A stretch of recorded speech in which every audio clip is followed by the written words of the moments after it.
파도와 낙서는 기본적으로 방소가 있고 64개 또한 상하좌우 방위가 있어서 공자는 계사전에서 신무방 영무체라고 하신 방소에 대해서 궁금합니다. 그러게, 그 방소라고 하면요. 이게 참 지금은 잘 안 쓰는 단어죠. 그러니까 방소라고 해서요. 방위입니다. 지금 따뜻 방위. 그러니까 동쪽, 서쪽, 남쪽 이런 방위. 방위를 옛날에 방소라고 했습니다. 그런데 우리는 분명히 복희도나 문항도를 보면요. 뭐 건방이다, 곤방이다, 간방 이래서 동서남북의 모든 방위를 그 64개를 배치를 했습니다. 물론 뭐 정확하게는 이제는 그 8개를 가지고 배치를 했고요. 더 세부적으로도 64개를 하기도 합니다. 또 그리고 8개는 8 곱하기 8하면 64개가 되잖아요. 그러니까 사실은 8개를 배치했다는 얘기는 64개를 배치했다는 말하고 일맥상통합니다. 그거는 뭐 그렇게 보는데 분명히 복희도에서도 동서남북에 궤를 배치했고 문항도에서도 보면은 동서남북에 궤를 배치했습니다. 분명한 사실이에요. 그래서 우리가 흔히 뭐 무협지문 뭐 간방이다, 곤방이다, 뭐 이런 얘기 나옵니다. 뭐 옛날에 그렇게 썼으니까요. 그런데 갑자기 계사전에 신무방이다. 귀신은 무, 방. 귀신은 방위가 없대야. 방소가 없대야. 갑자기 뜬금없이 소리 듣네. 이 얘기를 어떻게 해석을 할까? 자, 다시 정리하면은 분명히 복희도나 문항도에는 방위가 있습니다. 그런데 귀신에게는 방위가 없대야. 이 얘기는 뭘까? 귀신은 어느 동네나 다 통한다는 얘기입니다. 여기서 말하는 귀신은요, 우리가 뭐그 주역에서의 귀신과 그, 그 남양 특집 아니면 서양 귀신의 이 귀신하고 다릅니다. 드라큘라 귀신 이런 게 아닙니다. 우리의 동양 주역에서의 귀신의 의미는 어떤 신묘하다, 신기하다 이런 얘기들 기가 막히게 잘 맞춘다, 신묘하다, 신기하다 이런 얘기 하잖아요. 귀신같이 그걸 어떻게 맞췄어? 이런 식으로 그런 의미입니다. 그래서 여기서의 귀신은 어떤 인간의 능력, 인간의 예측 범위를 벗어나는 예를 들어 우리 인간이 생각할 예를 들면 이런 겁니다. 그 홍길동이 있다. 홍길동이 A라는 동네에서 B를 간다. 그럼 사람이 걸어간다. 뭐 가정했을 때 걸어가거나 뛰어가거나 그러면 뭐 대략 하루 걸으면은 하루 정도 이동을 하면 예를 들어서 뭐 40km를 이동한다. 걸어서 예를 들어서 그런데 일반적으로 40km 정도 갔다 온다고 보는데 희한하게 이 사람은 갔다가 왔어 하루 중에 남들의 따블이잖아요.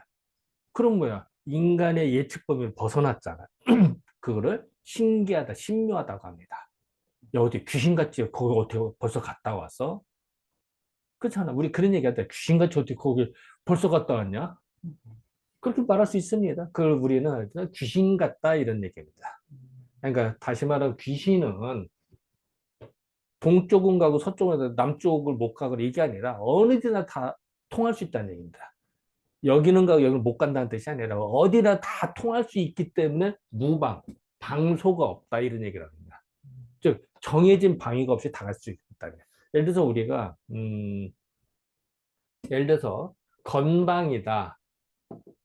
복희도에서는 건방하면 남쪽을 말하고요. 문항도에서는 건방하면은 그 뭐야 서부 쪽을 말합니다. 이게 뭐 리괴다. 그러면 이제 문항도에서는 남쪽을 말하고요. 동쪽에서 아니, 복희도는 동쪽을 말합니다. 이렇게 방위가 정해져 있거든요. 60, 자, 궤 중에 하나가 방위가 정해졌다는 얘기, 모든 궤를 전방위에 다 배치할 수 있습니다. 이 얘기는 뭐야? 궤를 총칭하는 모든 거를 통과라는 게 귀신의 격이니까 귀신은 모든 거를 360도를 다 방어할 수가 있는 거죠. 그러니까 특정 방위가 없다고 표현해도 되는 거죠. 예를 들어서 우리가 건, 태, 리, 진 뭐 이런 괴는 64개 중에 하나니까 8개 중에 하나니까 구분을 말할 수밖에 없죠. 그런데 신기다 하면 64개를 총괄하는 이걸 다 8개나 64개를 총괄해서 신기다 하라고 하는 거니까 당연히 360도 모든 방위를 다 관장할 수밖에 없죠.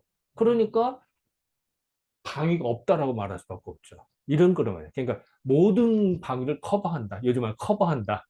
담당한다. 이렇게 해석해도 될 것 같습니다. 그러니까 여기서 신무방이라는 거, 방위가 없다는 거는 그런 뜻을 이해하면 좀 쉽다. 마찬가지로 역에는 체가 없다는 것도 마찬가지입니다. 영무체. 다시 보면요.